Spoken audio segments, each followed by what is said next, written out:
Good evening.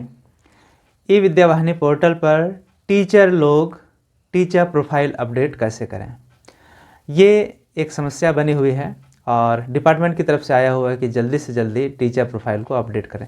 क्यों ज़रूरी है टीचर प्रोफाइल को अपडेट करना? ये इसलिए ज़रूरी है, यदि आप कहीं डिपुटेशन कराते हैं उसके लिए ज़रूरी है। यदि आपका टीचर ट्रांसफ़र होता है, ज़िला ट्रांसफ़र हो, म्यूचुअल ट्रांसफ़र हो या फिर किसी भी तरह का ट्रांसफ़र हो, उसमें भी ज़रूरी है। इस तरह की चीज़ों के लिए ये ज़रूरी है टीचर प्रोफाइल को अपडेट करना, क्योंकि इसी के आधार पे यदि जोन ट्रांसफ़र भी होता है तो आपका उसी के आधार पे सारी चीज़ें तय की जाएंगी। तो इस टीचर प्रोफाइल को कैसे अपडेट करें, आइए मैं आपको बताता हूँ इस वीडियो के माध्यम से। ज़्यादा मैं आपको लाइव वीडियो नहीं दिखा सकूँगा, बट आपको मैं एक गाइड कर सकता हूँ।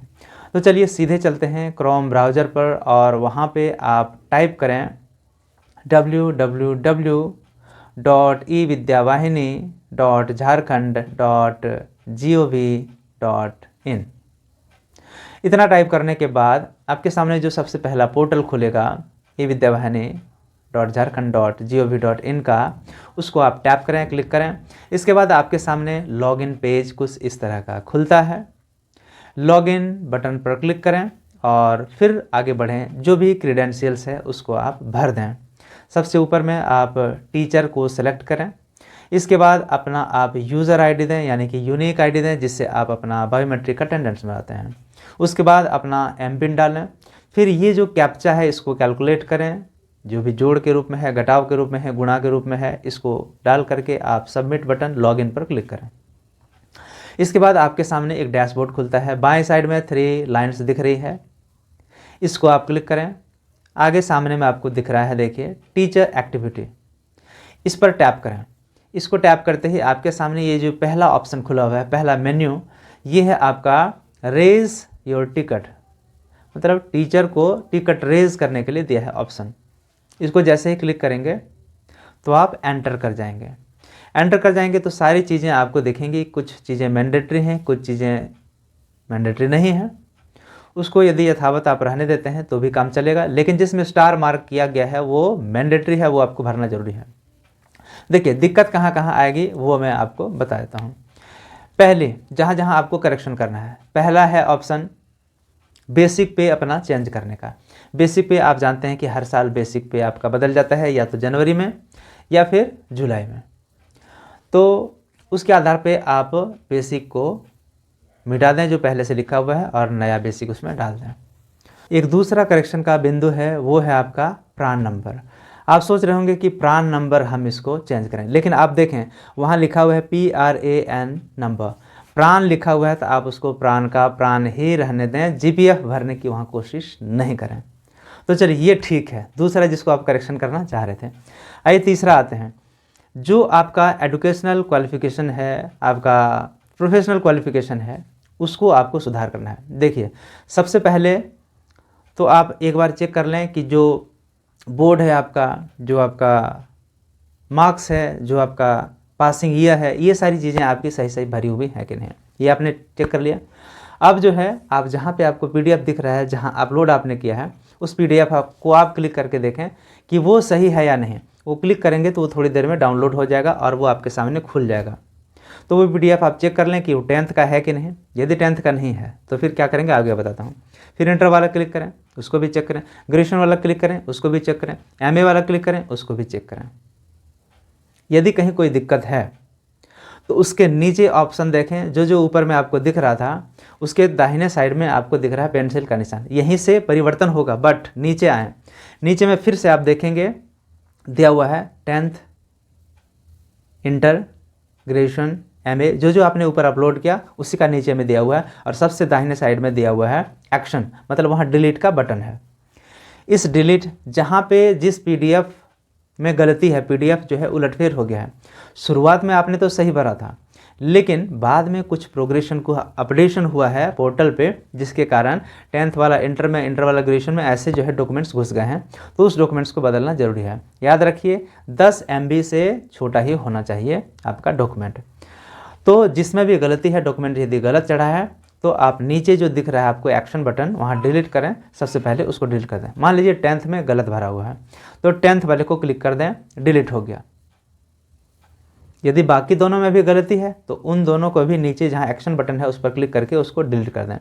ऊपर में वो तीनों चारों चीज़ें जो हैं 10th का वो मौजूद हैं, इंटर का वो मौजूद है, ग्रेजुएशन का मौजूद है, एमए का मौजूद है। अब आप पेंसिल जो आइकन दिख रहा है एडिट का ऑप्शन, उस पर क्लिक करें और अपने मोबाइल में पहले से आप 10th का दोनों सर्टिफिकेट का PDF बना लें। दोनों सर्टिफिकेट यानी कि मार्कशीट का भी और ओरिजिनल का भी। सबसे ज़रूरी है मार्कशीट का डालने का। आप दोनों को अटैच कर दें, PDF को मर्ज कर दें और एक PDF बना दें जो कि 10 MB से कम का हो, और उसमें आप इस तरह से लिखें कि 10th, ठीक है। दूसरा जो PDF बनाए फिर मार्कशीट और ओरिजिनल मूल प्रमाण पत्र का, उसको कर दें इंटर, लिख दें उस PDF का नाम। अगले का कर दें आप BA कर दें या BSc जो भी है, अगले का कर दें MA, इसी तरह से। फिर आगे टेट का भी इसी तरह बना लें और आप B.Ed का भी इसी तरह, या फिर DP या फिर DLED जो भी आपका है उसको आप ऐसे ही लिख करके अपने मोबाइल में मेमोरी, फ़ोन की मेमोरी में आप उसको सेव करके रखें पहले से स्कैन करके।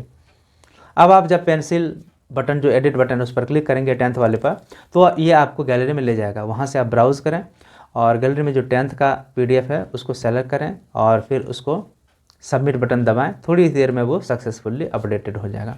अब जो जहाँ से नीचे आपने डिलीट किया था वहाँ देखेंगे एक बटन खुला जहाँ आपका 10th का दिख रहा है और फिर से वही एक्शन बटन वहाँ पे दिख रहा है।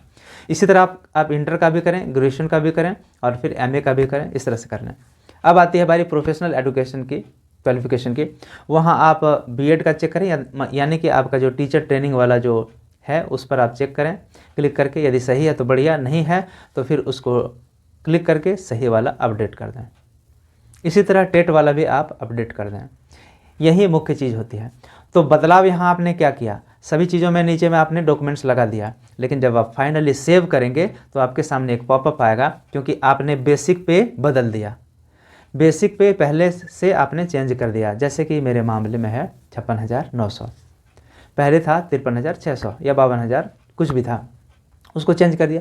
तो ये जो आपने बदलाव किया इसके लिए इसके सपोर्ट में आपको डॉक्यूमेंट्स लगाना पड़ेगा। तो यहाँ ऑप्शन आ गया कि क्या डॉक्यूमेंट्स आप लगा रहे हैं, पहले क्या चीज़ था, नया क्या चीज़ था, आपको यहाँ दिख रहा है। अब आप फिर से सेलेक्ट करें डॉक्यूमेंट। तो इसके सपोर्ट में कौन सा डॉक्यूमेंट्स दे सकते हैं, इसके सपोर्ट में आप जो TDS है उसमें आपका बेसिक पे लिखा हुआ है वो आप कागज़ का जेरॉक्स दे सकते हैं जो आपने TDS भरा है उसका। दूसरा, जो आपको वेतन मिलता है तो एम्प्लॉय पोर्टल जो है कुबेर पोर्टल, वहाँ से आप अपना सैलरी स्लिप को डाउनलोड कर सकते हैं। उस सैलरी स्लिप में भी आपका जो है करंट वाला आप दे दें, उसमें भी आपका बेसिक पे जो है वो लिखा हुआ रहता है। तो इन दोनों में से कोई चीज़ को आप अपलोड कर सकते हैं और फाइनली ई विद्यावाहिनी पोर्टल पर अपने टीचर प्रोफाइल को अपडेट करते हुए फाइनली आप सबमिट कर सकते हैं। और इस तरह से आपका टिकट रेज हो जाएगा और एक नंबर मिलेगा, उसको आप सेव करके रख लें या स्क्रीनशॉट ले करके रख लें या लिख करके रख लें। और समय जब नज़दीक आने लगेगा तो जो भी अब उस पर सॉल्यूशन होगा, आपने कर दिया, अब आप खोजेंगे कि इसको हम देखना चाहें तो फिलहाल आपको नहीं दिखेगा। यदि आप ब्लॉक के मार्फत उसमें एंटर करते हैं ऑफिसर के रूप में या फिर जिला के स्तर के जो ऑफिसर हैं उसके रूप में करते हैं तो आपको फिर दिख सकता है वो अपने बारे में कि क्या क्या आपने अपलोड किया है, बट खुद से अभी दिखेगा नहीं। वो जब सॉर्ट आउट हो जाएगा, उसका सॉल्यूशन जब जिला के ऑफिस द्वारा कर दिया जाएगा तो फिर आप उसमें देख सकते हैं। यहाँ कुछ त्रुटि आती है कि किन्होंने 3 महीना के लिए 4 महीना के लिए डिपुटेशन किया है तो वो उनका जो है बायोमेट्रिक चूँकि वो वहाँ बना रहे हैं तो उनका एड्रेस वहाँ पे दूसरा दिख रहा होगा।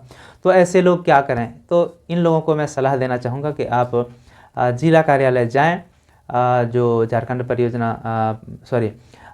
परियोजना परिषद जो जिला कार्यालय है बोकारो, वहाँ जा कर के आप पता कर सकते हैं और पूछ सकते हैं कि इस तरह का मैटर है तो हम क्या करें। तो यही था टीचर प्रोफाइल को अपडेट करने का तरीका। उम्मीद है आपको समझ में आया होगा। यदि इसके बाद भी आपके मन में कोई प्रश्न है तो कमेंट बॉक्स में जा करके कमेंट कर सकते हैं। मैं कोशिश करूंगा आपके प्रश्नों